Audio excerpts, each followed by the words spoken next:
অস্বীকার করা হয়েছে।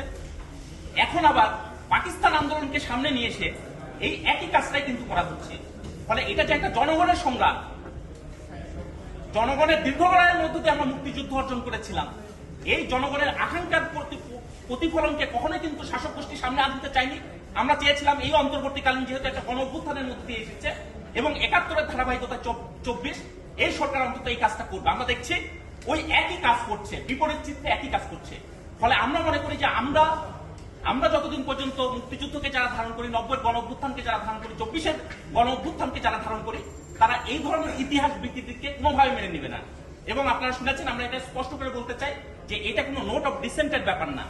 এই ধরনের তৎপরতা যদি নেয় তাহলে এই কমিশনের ঐক্যমত্য হওয়ার ক্ষেত্রে যে নীতিগত জায়গা, সেটার সাথেও কিন্তু সাংঘর্ষিক ব্যাপার হবে।